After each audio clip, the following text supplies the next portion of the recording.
No pressure. The astute among you might notice a piece of paper underneath your chairs. It's got the Bible verse that I want to be looking at, so you might want to just keep coming back to that Bible verse. But it's also got a list of resources. So some of them are books, some of them are online free things that you can just Google, like videos or podcasts, things like that. And I've categorized them in subjects. So I've actually got a longer list, which I'll tweet out with that hashtag after this, which has got even more stuff. And actually then it means it's easier to get the link, because you can just go straight from the link that I send out. But before we do anything else, I would like you all to take a look at a label on any item of clothing that you have. So t-shirt, whatever. Have a look at your label. You know, the labels that tell you what your clothes are made out of. I don't care who made it, just tell me what it's made. I actually can't find any labels on me. So the stuff that says whether it's like cotton or viscose or elastine. Have we all got a label? Is someone holding up a welly? Amazing. Okay, those of you that can find labels, has anyone got a label that is mixed? So it's not 100%, okay? Stick your hands up if you've got mixed labels. I've got a mixed label. Okay, don't worry. Right, so for those that can find the labels, hands up if you've got mixed. Okay, I want to tell you now that you are ignoring a direct piece of information in the Bible. It says in Leviticus 19, not to mix your fabrics. I'm going to read you that verse now. Do not wear clothing woven of two different kinds of material. I'm also guilty. Obviously, that's not something that we abide by now. It's kind of an outdated rule. But the reason for that was because they thought that mixing two things together made something unpure. And so keeping something of one fabric, so 100% cotton, meant that it was pure, and that therefore meant that the person wearing it was pure and holy. So not mixing your fabrics was an issue of holiness. So that's in Leviticus 19. And I think there are parallels with that in John 19, in the Gospel of John. And it says this: when the soldiers crucified Jesus, they took his clothes, dividing them into 4 shares, one for each of them, and the undergarment remaining. The undergarment was seamless, woven in one piece from top to bottom. So in Leviticus 19, you've got material that's only made of one type of fabric being pure. And in John 19, you've got Jesus' garment being completely seamless and therefore pure, because there was nothing kind of cutting it up in any way. His garment was completely seamless, just one piece of fabric, pure. And what the gospel writer, I think, is implying here is that Jesus' life was seamless as well. Jesus wasn't one thing to one group of people and another thing to another group of people. His life was completely seamless.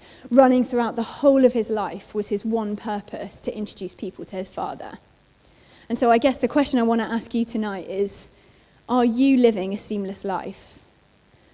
Is the way you act at church and the way you act on your knees in worship, is that the same way that you act with the cool kids at school? Is your life seamless? Does God and your love for God run through everything? Is he the seam that's going right through your life? Do we live seamless lives? I love that Ollie read that verse from Psalm 86 about having an undivided heart. I think that goes so well with the idea that Jesus lived a seamless life. He had an undivided heart. His sole purpose was to serve his Father. So are we living seamless lives? Have we got an undivided heart?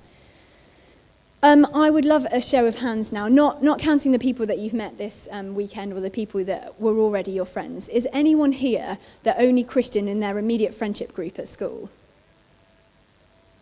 Okay, cool. A few of you. Is it anyone, to the best of your knowledge, the only Christian in your class? Oh wow, quite a lot of you. Okay, and is anyone, this is probably quite a tall order, but is anyone here, to the best of their knowledge, the only Christian in their school? Okay, there was a lot of you that were that you think the only Christian in your class. I want to share with you a verse that absolutely terrifies me, and it comes in the book of Judges in the Old Testament, and Joshua and his generation of kind of on-fire Christians have just died. And it says in Judges 2 verse 10, after that generation died, so after Joshua's generation died, another generation grew up who didn't know God or remember the mighty things that he'd done. After that generation died, another generation grew up who didn't know God or remember the mighty things that he'd done. And that verse terrifies me because I don't want that to be us. We don't want a generation that grows up that doesn't know who God is or remember what he's done for us. We want more Christians in our friendship groups, more Christians in our classes, more Christians in our schools. It says in Romans 10, how can they believe in God if they've never heard about him? And how can they hear about him if no one tells them? And that's quite a challenging verse because actually we're called to tell them. And that may sound really scary, but hopefully I'm going to say a few things that might help you realize that it's a little bit easier than we think. So let's turn to that passage on the top of your paper. Worship Christ as Lord of your life. And if someone asks about your Christian hope, always be ready to explain it. But do this in a gentle and respectful way. So the first part of that verse, I'm going to sort of break it down. So yeah, you might want to keep turning back to it. Worship Christ as Lord of your life.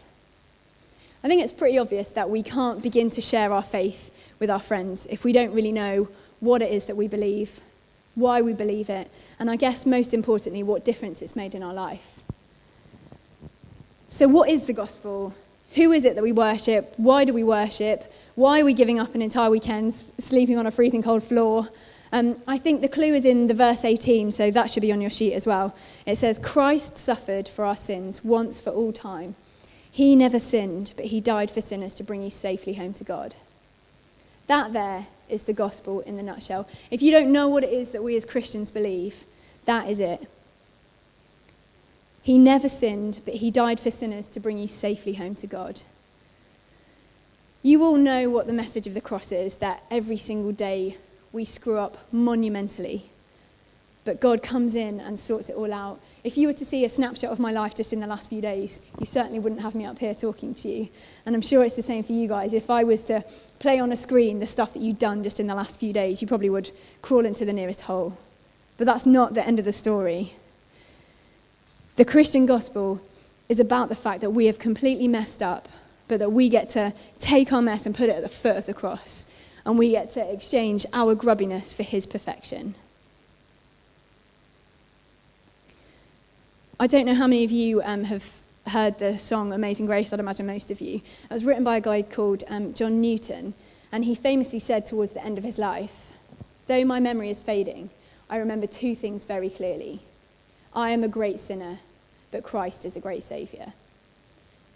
The message of the gospel is that no matter how good we are at screwing up our lives, or most of the time other people's lives, he is so much better at sorting it out. He's the God of second chances. He's the God of a million chances. That is the gospel. That the God of the universe broke into time and space to pull us out of the mess that we're in and to give us new life so that we could come and be back home with him. God is desperate for our friends to experience the love and the forgiveness that we've experienced. God is desperate for our friends to come back home.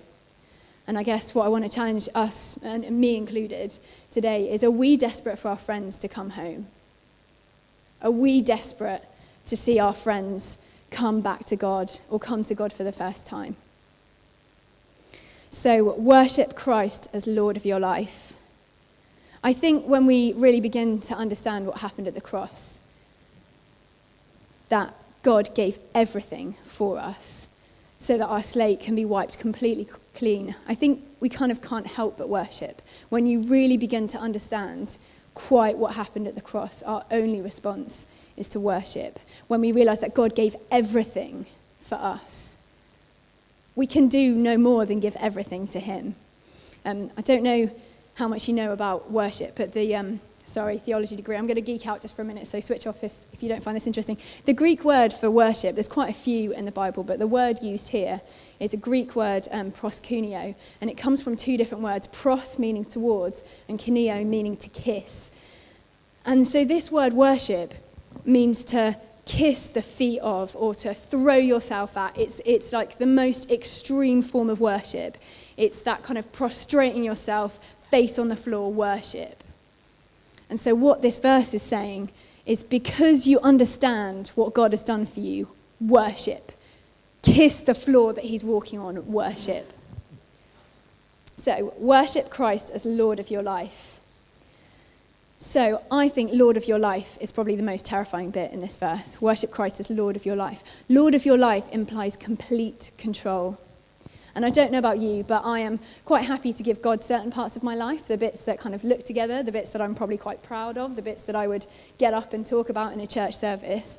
But what I'm not so good at giving God are the bits that I'm quite ashamed of, or the bits where I've screwed up, or the bits that actually I know I'm probably not doing what he wants, and I don't want to give it to him because I know he's going to change it completely, or he's going to ask me to do something different. But God doesn't just ask for a little bit of our life. He asks for all of us.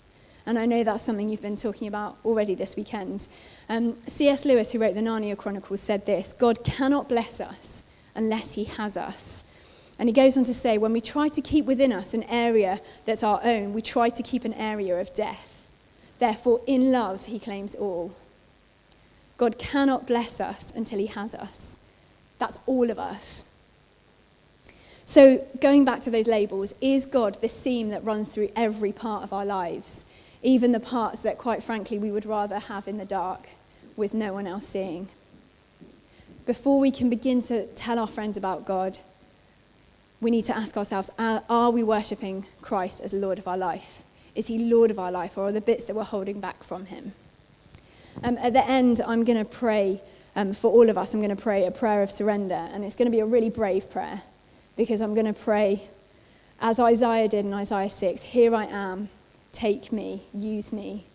And that's a really brave prayer, because you're basically saying, God, do what you want. I have no say in the matter. Do whatever you want. And that could mean anything, and that is terrifying. But if you're up for it, we're going to pray that at the end.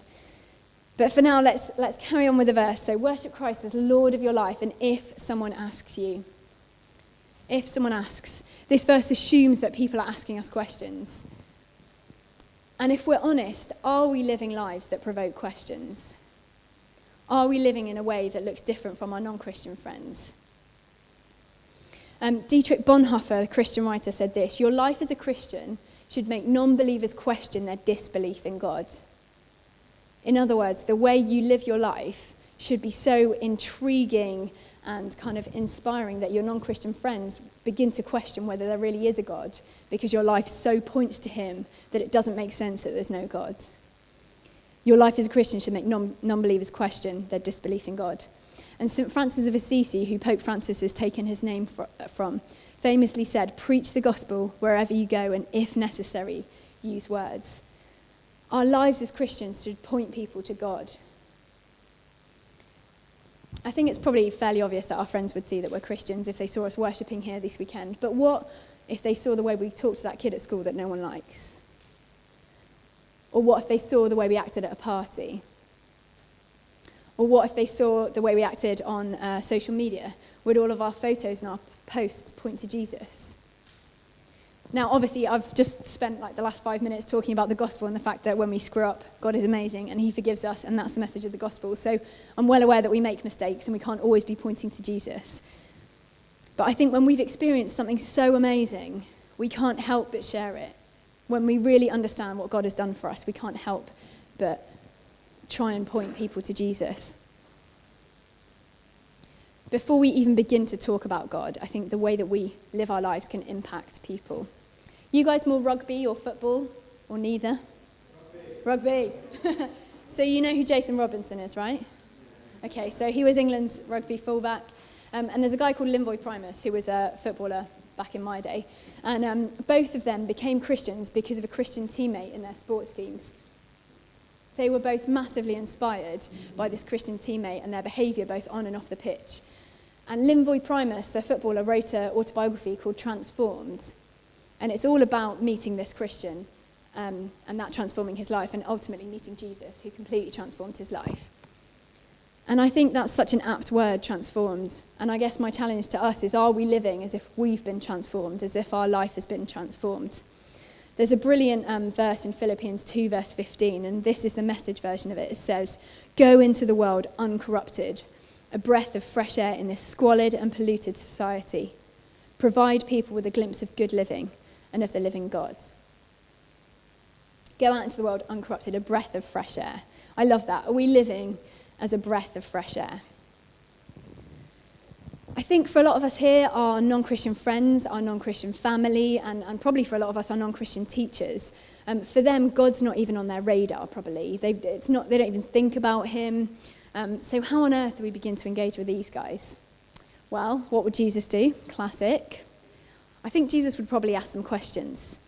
He asks over 150 questions in the New Testament, and I guess if it's good enough for him, we probably could give it a go.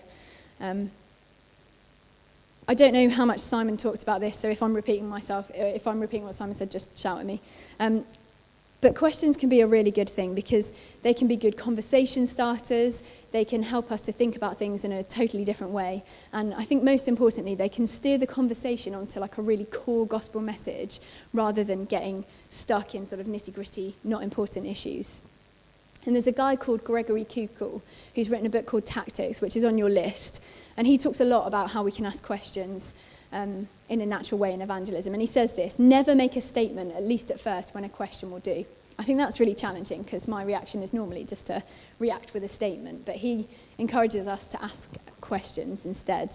And I don't know how many of you know Michael Ramsden. He's Simon's boss. And he does a lot of stuff on questions as well. And I've taken some of this stuff that he said, but it's much better to listen to his actual version. So have a Google of Michael Ramsden. But some of the things that questions can do, they can help correct misunderstandings or bad theology. So if we ask someone, do you think you're going to heaven? Sure, that's quite kind of a direct statement. I'm just going to say that actually we probably need to be quite good friends with people before we start asking them questions like this. And you don't want to just sort of shoehorn it in a conversation. They need to come up naturally. But once that's all in place and you're good friends with these people, if you ask someone if they think they're going to get into heaven, that gives us an opportunity to talk about the fact that actually you don't get there by doing good things, which is what the world thinks. You get there just because of the cross.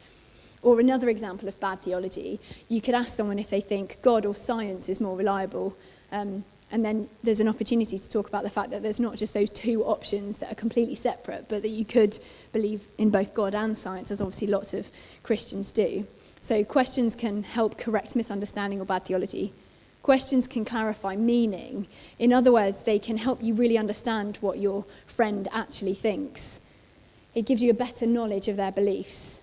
Again, Gregory Kukul in his book says that you may find that you've given a brilliant rebuttal of a view that the other person doesn't actually hold. I think so often we're guilty of kind of thinking we know what our friends think and presenting their argument and then knocking it down so that we can look superior. And that's really bad. Does anyone here do philosophy? Oh, look at that. Have you come across the straw man fallacy? No, okay, so there's a thing in philosophy called a straw man fallacy where you build a straw man, so it's weak, it's made of straw, and then you kind of blow it down. And we can't do that. We can't build up a bad argument of what our friends believe so that we can knock it down and look superior. We need to make sure that we actually understand what they think. Questions show us people's motives. I think this is really important. We're going to answer very differently to someone who is just wanting to engage in intellectual battles, just sort of out to win intellectual battles, than we would to someone who really wants to talk about the problem of suffering because their mum's just died. And actually asking questions can help us find out where they're coming from, why they want to talk about these things. Questions can also put the ball in other people's court. So I think lots of our friends understandably want us to back up why we believe what we do. So what are the reasons for some of the things that we think? But just as we need to have reasons for what we believe, so do they. It's not just a one-way thing. I think often as Christians we can feel like we're the only ones that have to give an account for what we believe. Actually, our atheist friends or our Muslim friends or whatever, they need to also give an account of what they believe. So if we're asking them questions, what we're saying is, well, why do you think that? So for instance, if someone says to you, lots of my friends say this, I could never be a Christian because the Bible's not reliable. My instinct is to respond with all the facts and actually this is how the Bible came to be and this is why it's reliable. But it'd be much better for me to say to them, okay, why do you think it's not reliable? And then I can find out what it is that makes them think it's not reliable, and then answer accordingly. Or I could say to them, what would it take for you to think that the Bible is reliable? So that's another question. And I think most importantly, questions show that we care. When we ask our friends questions, we're showing them that we're not just giving them ready-made lectures or answers. We genuinely care what they think about stuff. We're saying your opinion matters. So, worship Christ as Lord of your life, and if someone asks about your Christian hope, I'm just going to take a little bit of water. So what is our Christian hope? Hold that thought. Well, it certainly isn't the Jesus is my sunshine philosophy. The idea that when you become a Christian, your life is forever shiny and happy and nothing's ever going to go wrong because God is with you and he's your best friend. That is all true. He is your best friend. But I think that's a really unhelpful theology. I think our Christian hope is so much deeper than that. It's the assurance that even in the midst of the storm, God won't let go of you. There's a guy called John Lennox who is an Oxford maths professor, but he's also an amazing evangelist. And he says that one of the most powerful things we can say in evangelism is, I don't know. Because it shows that we're on the same level as the people that we're engaging with. We're not on some sort of superior thing that have access to lots of knowledge that our friends don't have. It's quite a humbling thing to say, isn't it? I don't know. But it's a really good thing to say. And I have an experience of this. A good friend of mine is an atheist, and her main reason for not believing in God is the problem of suffering, as I'd imagine is probably the case for lots of people. And she and I had a conversation for hours one day about suffering, and I sort of went through lots of different arguments, and there's some great stuff on the sheets in front of you, but we were going through all the different arguments for why God allows suffering.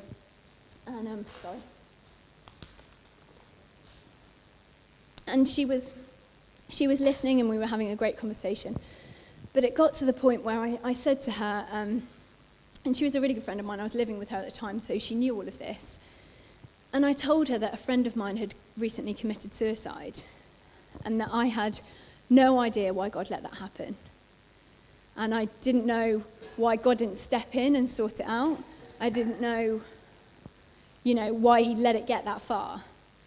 But that I did know that I had a God who, even though I didn't understand why, I believed that I had a God who came alongside me in the suffering, and came alongside my friend's family in the suffering, and was holding us in the pain, and was crying with us in the pain, and was alongside us raging that this shouldn't be like this, that the world shouldn't be like this. And my friend later told me that actually that was the most powerful thing I said in the whole conversation, that she was really impacted by the fact that I could believe in spite of not knowing the answers. And I think sometimes actually that's the most powerful thing we can say to our friends, is that we don't know, but that we do know that there's a God who suffers with us. And I think sometimes when we admit that we don't know the answers, it shows that we're real people, and more importantly, it points our friends away from us to the God who does have all of the answers, to the God who holds us in our pain.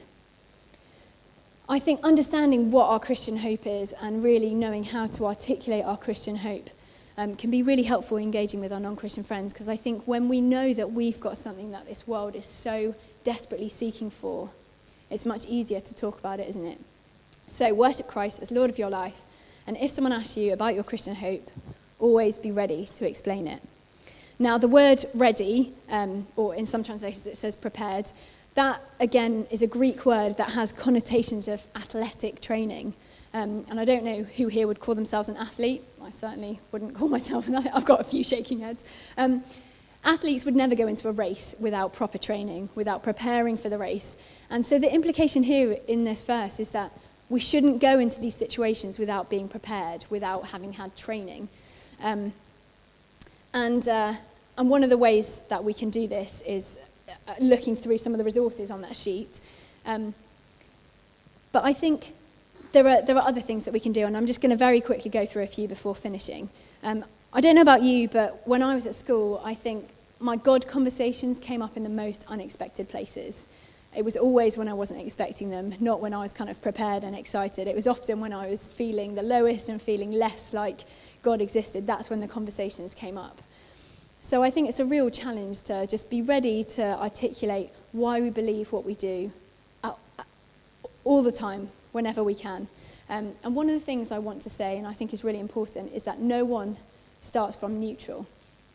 And what I mean by that is it's not that we have a faith position and our atheist friends don't, or our friends who believe something else don't. We all come with what's called a worldview, with a way we look at the world. We're all conditioned by our upbringing, whether it's what our parents have said, whether it's the schools we've gone to. We all come with, baggage is the wrong word because that sounds negative, but we all come with sort of preconceived ideas, and we bring that into our situations. So there's quite a famous atheist at the moment called Alain de Botton, and he wrote a book called Religion for Atheists. And he says this: I was brought up by a father who made Richard Dawkins look open-minded on the matter of there maybe being a God. I simply can't imagine joining a faith that's very foreign to me in terms of my background. It would feel like a betrayal of my family. By accepting the father, I'd be going against my father. So I think that's really interesting, isn't it? Because he comes with that worldview, that perspective of there being no God. And therefore, for him to step into a conversation, he's not starting from neutral. He's starting from having all of this preconceived idea of there not being a God. And I think it's important that we remember that our friends are coming from whatever perspective they're coming with stuff. So it's not that they're coming from neutral and we're coming from a faith position. And I think it can be really helpful if we can have a bit of a basic understanding of some of our friends' opinions. So whether that's, if we've got Muslim friends, just trying to understand a little bit about Islam. If we've got kind of Eastern religion friends, trying to understand a little bit about that. Or if we've got atheist friends, trying to understand a little bit about that, so that then we can know best how to present them with the gospel. It says in Revelation 12, the believers triumphed over Satan by the blood of the Lamb and by the word of their testimony. The blood of the Lamb is so important. No one is going to become a Christian without Jesus. That's a given. But it says the blood of the Lamb and the word of their testimony. Your testimonies are powerful. I'm a vicar's kid. I grew up in the church, and I just kind of assumed because of that, I didn't have a testimony. You know, people who weren't a Christian and became a Christian, they had a testimony. I didn't have a testimony. So that verse always annoyed me, because I was like, well, that's fine for people that have a testimony, but I don't have a testimony. And then I came to realize that actually, we've all got a testimony. Every time God does something in our life, that's testimony. So I want to encourage you to think about what are those things in your life that count as testimony. When can you say, God did this in my life? And this is going to sound really weird, but I want to encourage you to practice your testimony. Like, how would you articulate what God has done in your life at a particular moment? Or if you do have a testimony in terms of, I wasn't a Christian, I am a Christian, how would you explain that to someone? How would you say how you became a Christian or why you became a Christian? The last thing I want to say is that questions are a really important part of how we engage with our non-Christian friends. I think it's really important to say that we don't stop having questions when we become Christians. And I think it's important to say as well that God is big enough to handle our questions. I think a lot of our non-Christian friends think that they need to get everything sorted. They need all of their questions sorted out, or they need all of their doubts sorted out before they can even begin to set foot in a church. But that's so not true. So one of the things that we can prepare ourselves with is beginning to understand what some of our friends' questions might be, or what their objections to believing in God are. And I think one of the objections that is rife at the moment, and I think largely because of the new atheists, so people like Richard Dawkins, they say that faith is blind, that we just kind of shut our eyes and jump into it without even thinking about why we believe what we do. And I think that's not true, for a start. Our faith is evidence-based. So recently I've been recovering from nerve damage in my arms, and a lot of the doctors that I saw thought I was going to need operations. Thankfully, by the grace of God, they're getting better and I don't need an operation. But if I was going to go and have an operation, do you think I would rather go with someone who's done 1 million of those operations, or someone who's just training? Someone who's done 1 million. I'm good. I thought you said someone who's training. I was like, don't think you're messing up my analogy here. No. So I'd rather go with someone who's done the operation a lot of times. And that's because it's based on the evidence that he's done all of those operations. But at the end of the day, I'm still having to put my faith in him. I'm still out on an operating table putting my faith in that surgeon. But it's not blind faith. I make that decision based on how many operations they've done versus the no operations that they've done. And I think actually that's what our Christian faith is like. It's not we shut our eyes and we jump into it. It's we make that decision based on the fact that there is evidence. I don't have time to go into the evidence, but there's lots of stuff on that sheet again that can be helpful to look at. So one of the objections is that our faith is blind. Another one is about the nature of God. I think a lot of my friends certainly think of God as this kind of moral monster who sits on a throne and has a magnifying glass, and he sort of burns the little children that he doesn't like, and if you're not good enough, you're not going to heaven. And there's a vicar in Scotland called David Robertson, and he jokes about the new atheists, and he says that their rallying cry is that there is no God and I hate him. And I think that's quite interesting, because I think for a lot of our friends, they've either kind of not considered God at all, or they've considered him and completely rejected him, because they think that if God did exist, he wouldn't like them. If God did exist, he would be this horrible person who wouldn't accept them, who wouldn't like them. And I think there's absolutely no understanding of the God that we believe in. The God who would do anything, did do everything to reconcile the world to himself. And I think that's part of the problem, is that they completely misunderstood God's character. And so I think it's really, really important, and if you don't hear anything, please just hear this. I think it's really important when we're talking to our friends, and it will look different for different people, to get the message across that we also don't believe in the God that they don't believe in. We don't believe in the God that they don't believe in. We don't believe in a moral monster who's vindictively smiting people with his magnifying glass. We believe in a God of love who did everything so that we could come home. And I think there are also other specific questions. It will look different for different people, but when I was growing up, it was lots of people had questions about suffering, lots of people had questions about sex before marriage, lots of people had questions about science and God, lots of people had questions about other faiths. And lots of these questions are really tricky, and I think, as we've seen before, it's fine to say that you don't know the answers to some of these. And there are some magic words that I use all the time. Let me think about that. I just think that's such a good thing. If people are asking you loads of really complicated questions, just say, let me think about that, because it shows that you're really taking their point of view seriously, and then I would go and think about it and maybe have a read. So I don't know if this is something you guys can do as CUs or as a youth group, but I would recommend maybe writing down some of the top questions that come up and having a think about them together, maybe going back to the Bible and saying, what does the Bible say about some of these questions? What do some of the resources on this piece of paper say about these questions? And actually, how can I understand these questions better? And I think what I found as I've been looking at some of these tricky questions is, yes, I'm helping my friends, but I'm also really strengthening and encouraging my own faith. So it's kind of a two-way thing. So we get to the last bit of the verse. Worship Christ, the Lord of your life, and if someone asks you to give a reason for your Christian hope, always be ready to explain it, but do this in a gentle and respectful way. And to be honest, I think if you get everything else right, but you screw this up, there's no point doing anything that you've done before.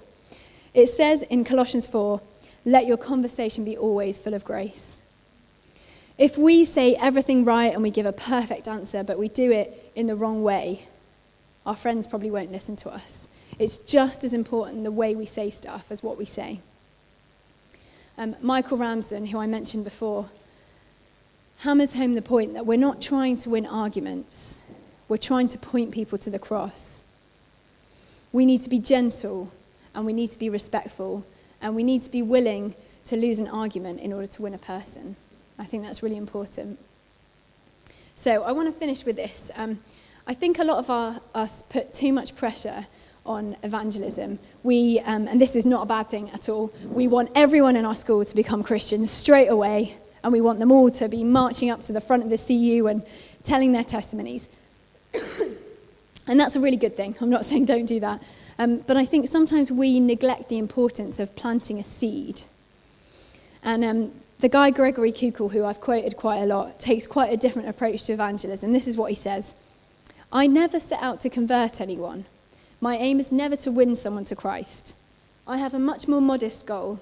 All I want to do is put a stone in someone's shoe. I want to give him something worth thinking about. Something that they can't ignore because it continues to poke at him in a good way. And I love that. I think we have no idea what the impact of planting a small seed can do, especially when the power of God gets hold of that seed. And I'm not at all saying that we don't want conversion. We need to be praying for revival in our schools. We need to be praying for conversions left, right, and centre. We need to be praying that hundreds pour into our CUs and hear the gospel and are transformed forever. But I also think we just need to be praying every day that we will have the opportunity to put a stone in someone's shoe, to have that tiny little conversation or say that tiny little thing, because we have no idea where that's going to lead. I just want to finish by talking about praying, and then I'm going to pray. I think it's really important that when we're talking to our friends about God, we don't underestimate the importance of prayer. If we don't pray, then there's no point doing evangelism. David Robertson, that Scottish vicar, says that we can talk to people about God, but we can also talk to God about people. And what I want to do at the end is get you guys to write down 3 of your friends at school that you want to be praying for. I think there's nothing we can do that is more powerful in evangelism than praying. And the first thing we need to do is pray for ourselves. If we're not on fire, excited, then evangelism won't work. I mean, God can use us anyway, but let's be praying for ourselves. We need to be praying for wisdom, for opportunities, and for a shed load of courage to say stuff and do stuff that is so countercultural. So we need to be praying for ourselves, for God to set us on fire, but we also need to be praying for our friends. Because it's not going to be our clever answers or even our super distinctive lives that wins people to Jesus. That's God's job. He changes people's hearts. So what I'm going to do is I'm going to pray for us first, and then I think maybe we'll see how it goes, but we might have a song or something. And then I want us to write down, like I said before, 3 friends. And it can either be people who you've already started to have conversations with God about, or maybe it's kind of the most unlikely person at school, and you think, if that person became a Christian, then that is massive. So I want you to write the names of 3 friends down, and we'll pray for them. There's an amazing verse in Acts that says that David served God's purpose in his generation. And I just want to pray that you guys will really serve God's purpose in your generation. So should we pray?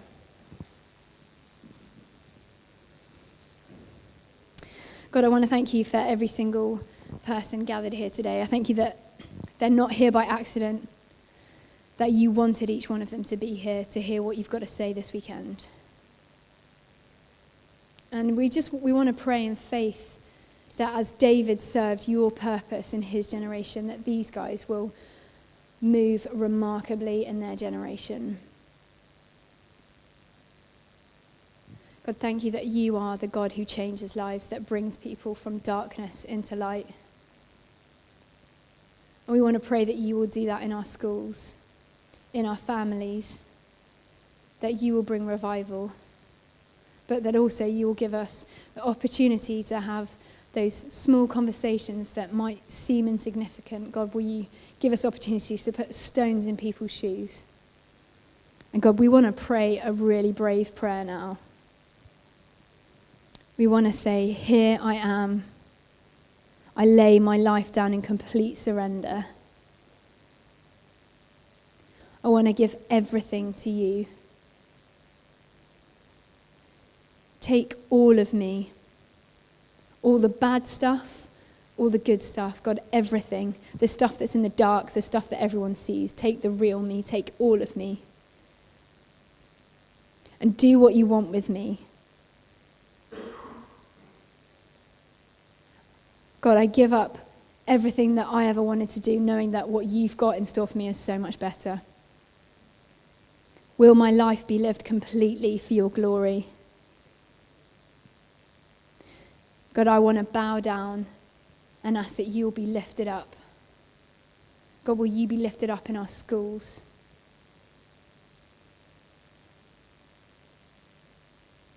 Will the name of Jesus resound in our schools?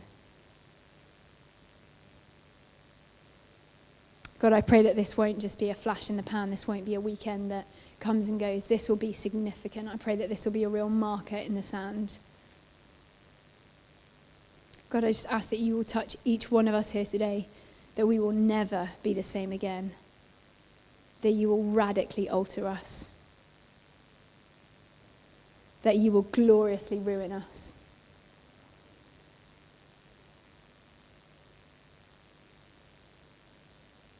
That you will break us, that you'll mold us, that you'll use us for your glory. Amen.